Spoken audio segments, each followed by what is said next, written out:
Hello and happy Tuesday, Washington. Welcome back to Post Sports Live. I'm your host, Jonathan Forsythe. Joining me in the studio is a trimmed-down cast today. We've got LaVar and Dan Snyder of the DC Sports Bar. How are you guys doing today? Very well, thank you. I think less is more sometimes. I'm looking forward to this. I'm sure Mr. Wise is tuning in from Sochi as we speak to watch us live, and Mr. Reed, we wish him the best. But they'll be returning in the coming weeks. Lots to talk about in today's show. We're going to lead off with the Michael Sam news, the announcement that he's openly gay. He's set to become, once he's drafted, the first openly gay player in any of the four major professional sports. We'll talk about what that means for his draft prospects. We'll talk about the Redskins, the recent news on the pressure from two members of Congress to change the Redskins' name, the letter to Goodell and the NFL, and I'll ask you guys whether it's going to take eventually an act of Congress to make this happen. We'll talk about the Olympics. First weekend's in the books. Lots of fun stuff to talk about there. What were your personal highlights? What are you looking forward to next in the next week or so? And then finally, we'll wrap up with the Wizards and John Wall in the NBA dunk contest, which is a little bit of a surprise for some of us, but he's got hops. But I don't know if there's like a signature dunk per se that you think of when you think of John Wall. But whether or not you guys give him any shot in that the newly designed dunk contest for All-Star Weekend. And finally, at the end of the show, we'll have a short teaser trailer for a documentary piece that we worked on the eve of the final Maryland-Duke game this Saturday at Cameron. We put together a sort of an oral history on two of the years where that rivalry really peaked, when both teams won national titles in 2001 and 2002. LaVar, let's start with Michael Sam. And before I ask the question, let's hear the soundbite from his announcement on Sunday night. I'm not afraid to tell the world who I am. I'm Michael Sam. I'm a college graduate. I'm African American, and I'm gay. All right, at this point, everybody knows who Michael Sam is. A lot of people didn't know him before Sunday, but he was the Player of the Year defensively in the SEC, defensive end. Co-Player of the Year, excuse me. Yeah, fair point. First of all, did the announcement? It doesn't matter. It's SEC. Exactly. First of all, the announcement surprised you. I mean, it's 2014. I mean, I don't get surprised by too often. I think that there's way more things out there that could happen that would be a surprise or something that throws you off. But I think a lot of people knew that moment was drawing near. What was Amadeju, I think is his name. I think he was hinting towards guys getting closer and closer to wanting to talk about those things. The reports on Kerry Rhodes at one point in time. I think it's something that it's an inevitability, or it's inevitable, I should say, that this moment was going to happen. I would say that, I was surprised that it was a guy who was not employed by an NFL team yet, then not employed by any team yet. So I was going to ask about the timing. I think that Jason Collins, someone like that, sort of an established player towards the end of his career who really doesn't have a whole lot to lose or sort of doesn't need to prove anything to anyone. And I think that, to me, I would have guessed would have been more likely, or even like a bigger star, someone who was sort of like untouchable in that way. To me, like a guy who is basically auditioning for a league and for 32 teams has a little bit more to lose and is a little bit more risky for him. And so I think that it surprised me a little bit that it was a draft prospect. It's a lot to lose for his career, possibly, but so much to gain from being the first guy to do it. Very courageous he's regardless. Well, regardless of if you think it's courageous or not or whatever, it sets him. He's set for life, because whatever takes place now, there's a movie, there's all kinds, there's motivational speaking. He's like Tim Tebow in a lot of ways, even without being Tim Tebow. He didn't have to win a Heisman. He didn't have to win a national title, because coming out and being the first person to say you're gay before you even took one snap, before you were even drafted, the fact that he's an All-American, a co-defensive player in the SEC, it's almost a must that he has to get drafted. There has to be a drafting. So I think if you're looking at what he can do long term based off of that announcement, although he alienated himself because he's not an established player within the league, within a locker room, he still set him. He's a hero now. He's an overnight hero. My question to you, Dan, let me start with you on this one, is how do you expect this announcement? You mentioned the timing that was somewhat surprising. How do you expect it to affect the draft prospects? They have them anywhere from between a third to a sixth rounder at this point. I mean, I don't scout NFL players. I didn't know that he would have been that low to begin with, because it seems to me like a co-defensive player of the year in the SEC, regarded as the best conference in football, would have been higher to begin with. The last 7 were first rounders. And before any of this stuff came out, he was already a middle round kind of guy. I mean, I don't think it's outlandish to think that even putting aside any kind of issues of like a distraction or anything like that, you are inviting a certain level of scrutiny when you bring that guy in. Just like with like a Teo when San Diego picked him, and there's going to be more reporters around. So I don't think that it's outlandish to think that that would be in the back of some people's heads when they're thinking, do we want this middle round prospect or another middle round prospect? But I don't think that I think ultimately GMs want to get guys that can help their teams, and presumably this guy can. And so I would assume that he will get taken around the same neighborhood. But you don't want to bring in a force that could disrupt your team either. And I don't, to be honest with you, I don't think that it's so much him being gay in the locker room that would be the disruptive force. I think that it's everything that surrounds it. I think the media coverage of it. If anything, like you have to assume now, anything that goes wrong. Let's add a minute so you can finish your point. Anything that goes wrong, if he gets hurt, if he gets put on IR, if he gets cut, if he's not a starter, if he doesn't get drafted at this point, or when you did draft him, every single thing that surrounds Michael Sam at this point will be because he's gay. And whether it's fair or not, that will be a part of it. And now you have to ask yourself as a GM, as an office, is that what you want to bring in? I think people referenced it as on the radio yesterday as a circus. Mm-hmm. You're bringing a circus to town. And you mentioned Manti Te'o. Manti Te'o was connected to a fictitious figure. So that's still based off of speculative type deals. It's not connected to him directly. Being gay is directly connected to him. And I would also offer the fact that where I think most will be okay with this taking place, I believe that what took place in Miami with Jonathan Martin and Incognito is based off of Jonathan's sexual orientation. I believe that. Now, I'm speculating, but I believe that. So I don't even know that it will be that easy, because some guys have made it. Who was it Culliver, that made it very, very apparent and very clear last year before the Super Bowl that he did not want any gay guys in the locker room. So there's still that mentality that will exist within that structure in the locker room. So it turns out it will be an interesting.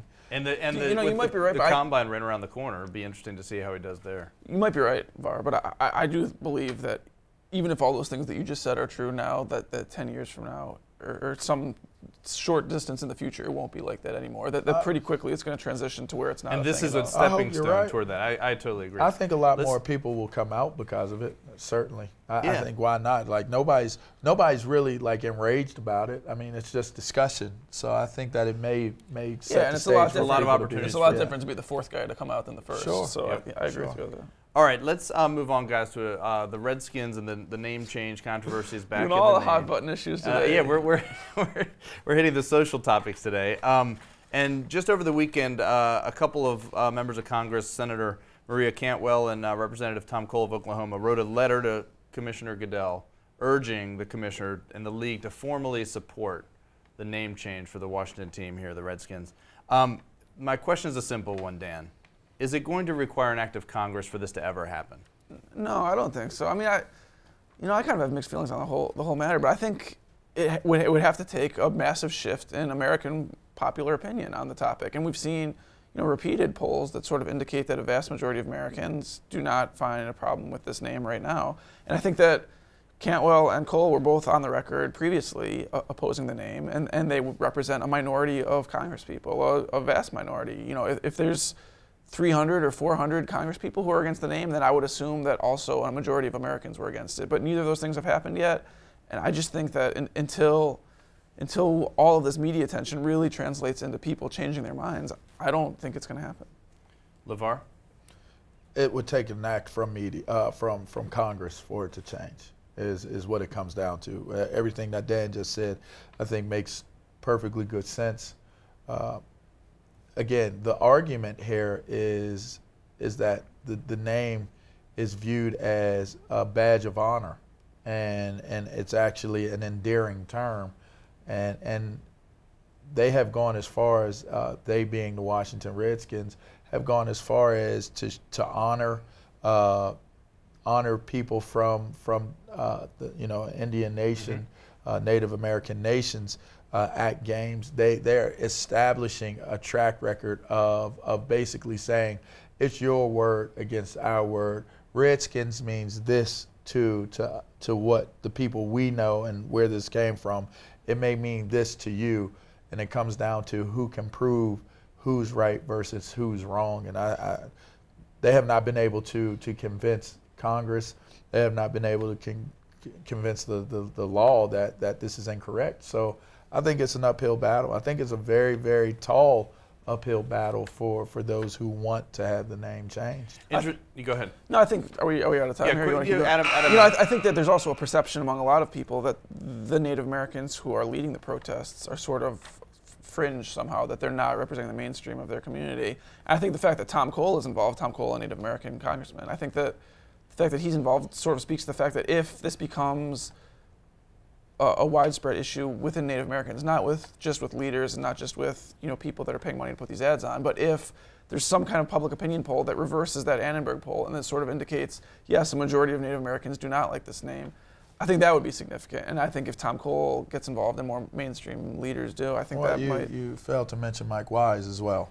Tom Cole, Mike Wise, our colleague. Well, and it's interesting too that a couple local politicians here in the Redskins fan area in Maryland, Chris Van Hollen, Steny Hoyer, both in support of the name change, but making it a voluntary thing, like the Bullets changed to the Wizards, and they're against Congress taking action. And some Loudoun County politicians have obviously come out on the other side, backing the Redskins. People in PG County have gone the other side, saying they might need to change. But I think it's public opinion that matters more than politicians. Yeah, well, the public opinion will sway the politicians to take action. I agree with that. All right, let's change gears, guys, and talk about the Olympics. First week is in the books.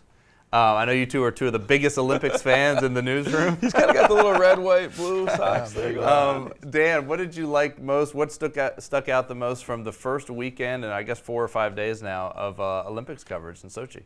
I mean, at the risk of being a total homer, I like reading the stuff that my colleagues are doing. I think that we're doing a great job of bringing the Olympics, and it's a really weird time frame that we encounter every 4, 6, 8 years, something like that, where there's a European Olympics, and everything is happening during the early morning hours here or during the afternoon here.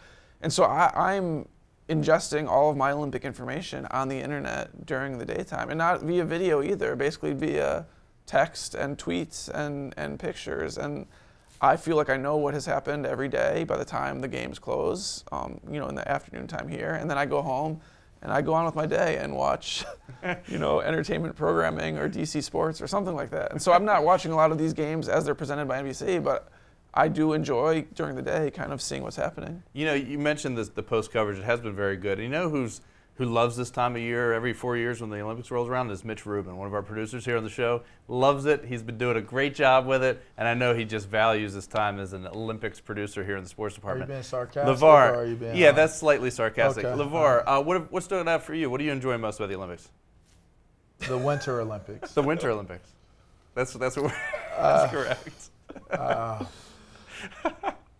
Well, you told me you watched something the other curling. day. There you go. And let's be clear, and I don't want to come across as chauvinistic or anything like that.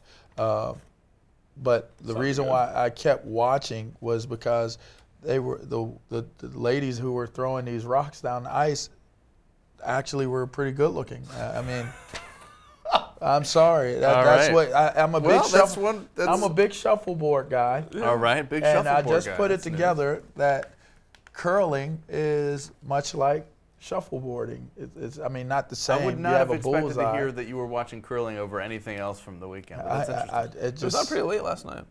Listen, I was going to turn it off, and now I was like, wow, they're pretty good-looking chicks that are curling these rocks. Well, I'm sorry. Did you ask me to be honest, or did you ask me to lie? Let's enjoy our last show together. It's been fun. Did you happen to check out any of the slope style, one of the new snowboarding events?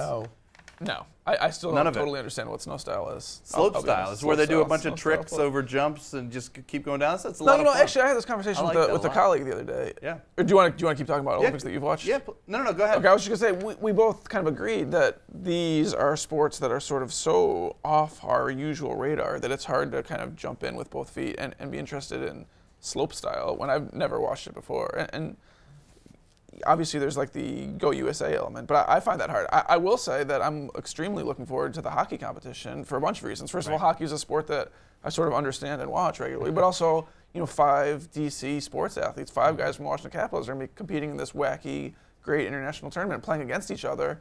Ovechkin and Backstrom talking about their mutual respect, but how they're going to go crazy against each other on the ice. And so that is something that I am extremely looking forward to. USA Russia's 7 a.m. on Saturday, and I might be at a bar, Kegs and Eggs special, Nice. watching this 7 a.m. Eggs There and you go. eggs. Yeah. I'd agree. You'll watch the hockey, I'll right? watch that. You watch I the will hockey, watch LaVar. Is that if you had to choose one thing? What about the downhill? They're going 85 miles an hour down that course. It's thrilling to watch. I don't know anything about any I of the hate athletes. to be a other than name that. dropper, but I'm really cool with Bodie Miller. All right. Really? I did Superstars Challenge with him. He actually beat me. Oh, I came really? in second because of him. But super cool So he's dude. quite the athlete, huh? He's pretty. Not that we didn't know that. From I'm all his afraid of Olympic heights, success. and that's how he beat me. That wall got me. I was afraid to go over the wall. And Apollo Anu, I got an opportunity to really get to know him as well. So cool. I'll probably watch those guys based off of that. But Don't sleep on the snowboard cross too. Snowboard cross is fun. That's when they're all racing down on snowboard. That's one of the fun ones. Yeah, I know we got like stuff, but I'm curious because they do these competitions every single winter. They've got like World Cups for all. Let's add a minute. Dan is No, not you paying don't any have to attention add to a the minute. You don't have clock to add a today. minute. It's okay. Forget it. Move on. No, go ahead. Finish your point. Well, no, it's just confusing to me a little bit that they do these. They have like World Cup. They have Yes. like World Championships for these events every winter. And I would think that if people were so taken by these sports, they would care. In 2015 and 2017, but nobody cares. the people that I know who like track, they watch Olympic track, but they do actually watch track every year. You follow Absolutely. track, right? I just watched Really? track last the weekend. Boston Grand Prix thing was last week, and I think that if you New really like a Balance, sport, I something would imagine that you want to kind of keep up with it. And I feel like these winter sports, so many people, it's every 4 years, and it's only for 3 weeks. Interesting Washington Post story about NBC's broadcast, which is obviously so popular here, pays for something like 1/5 of the Olympics. It's mind blowing, but it's really like entertainment television programming for Right. Americans. There's all the It's very vignettes, the behind the niche. scenes, It's the character. It's niche. Right. It is. It's Niche niche all the and way. niche. But Yeah, a lot of both. the summer sports are like that as well. All right. Sorry, let's transition. yeah. Let's transition. And we're adding a minute to every segment. Producers, just take note. Let's talk about the Wizards' John Wall dunk contest. First of all, Dan, does it surprise you that he's taking part in this dunk contest? It does surprise me a little bit, but the field they have is much more a field of actual legitimate NBA stars rather than just dunkers. So I think he fits right in. Paul George, Terrence Ross, John Wall, Harrison Barnes, Ben McLemore, and Damian Lillard. What do you think, LaVar, of John Wall's prospects? I like it. I like it because he's going to have to do. Somebody must have gotten his ear and told him, "You're going to have to do something to start garnering superstar status." And so I like the move. I think it's a gutsy move. I think it can do a lot to making him more of an A-list It's good player. exposure. I no agree doubt. with. I agree with. Does him he have entirely anything to about that. lose by it? No. No, right? No, I mean, I No, think it's, if he flames out, then it doesn't help him, obviously. But I totally agree with LaVar because I think this team does need some more excitement in the arena because as competitive as they've been, challenging for the 3rd seed, challenging for home court in the playoffs, a lot of times the games are still pretty dreary in there, pretty dull. And I think it's because Wall and Beal are kind of laid back guys a little bit. They're a little bit inside themselves. And I think, both of them are going to be out there. And, the Wizards are already trying to hype this up. As we speak right now, they're doing an event for media members to do like a dunk contest off trampolines and to do a shooting contest. I think you need to somehow capture fans, sports fans who don't want to necessarily watch a Wizards-Bucks game, but care about the kind of flash a little bit. And I think this is great for Wall. The competition is different this year. It's more of a sort of East versus West, and then the judges will decide which team wins, and then it's sort of a head-to-head. You're dunking against one other person, and then the fans actually decide who's the best dunker. Do you like that new change, LaVar, as far as the fans being able to be the ones instead of the judges with the numbers? I think the judges should do it. I really do, because again, it still comes back to as Dan will make very clearly, that what does a fan know? It's more based off of popularity. So, but in this one instant, I'll say I would rather the guys who have done it and understand it be the ones who do it.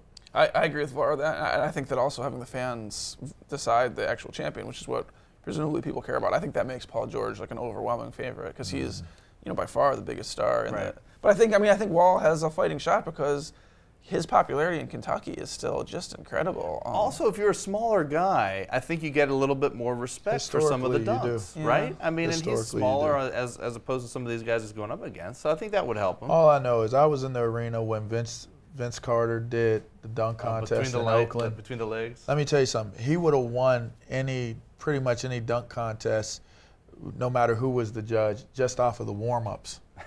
Just off the warm-ups. Did you see LeBron? Yes. I think it would be great for the game. It would be great for the game if he did. It would be. And honestly, the thing that was most amazing to me about LeBron, I don't know if you saw it, but I didn't see it. I read throwing about balls behind his legs, off the backboard, off the wall of the gym, and catching alley-oops. It's the precision that he has with the basketball, putting the basketball wherever he wants it it's really amazing. And that to me was as amazing as some of the shots that he hits or anything, because he is putting this basketball at incredible distances just exactly where he wants it to be. Because you take that precision and then the explosiveness of what he brings to the table. It would be great for basketball if he did it at least one time. At least and they could once. also get at least up in there. Once, LeBron. Well, you guys will be watching Saturday night? 100%. I'll watch. 100%. Would you watch it if Wall wasn't part of it? I wouldn't. I probably still would. Definitely, I'd be more likely to watch that than the Olympics. There you go. Which you already know the results of. Weekend, so if it wasn't a local guy, I probably wouldn't be watching. No, we won't tell your significant other. Two big games for the Wizards before they even get there, though. Also Saturday night, the last game at Cameron Indoor Stadium for the Terps. Over the last few weeks. Oh, wait, the Terps never get any calls down there anyway. It doesn't matter. But so in lieu of that, it's not the right way to say it, but the Post over the course of the last 6 weeks has been reaching out to a lot of key members from the Maryland and Duke teams of the past, specifically zeroing in on those 01 and 02 teams. The 01 team, the Duke team, beat Maryland 4 times on their way to the national championship, once in the Final Four. And then the next year, Maryland came back and won the national title. So we caught up with a lot of those players and coaches for a documentary that's going to publish on the Post on Wednesday, and be out there to sort of, as they play their last time at Cameron Indoor Stadium. Here's a preview of the Maryland-Duke documentary piece. Overrated! Overrated! Well, Cole Fieldhouse is one of the great places in college basketball. Things were being thrown around, the whole newspaper thing. Now, if you've ever gone to Cameron Indoor Stadium, the fans are right up on top. When you walk into that building, the energy is amazing. Their fans were out of control. They went as far as death threat. I did get hit in the back of the head with a 9-volt battery one night. I think they were throwing it at the referee. It just had bad aim, but it crossed the line for everybody. Maryland fans were a little bit more disrespectful, I think, probably. They were a little bit more rowdy, a little crazy. They were nuts, and I loved them for it. They would give it to Gary Sweat, Gary Sweat. When they've got all the chance, they've rehearsed everything, they're set to just eat you alive when you walk in that building. For about 5 or 6 years running, there were no games that were better than those Duke Maryland games. They weren't games. They were crusades.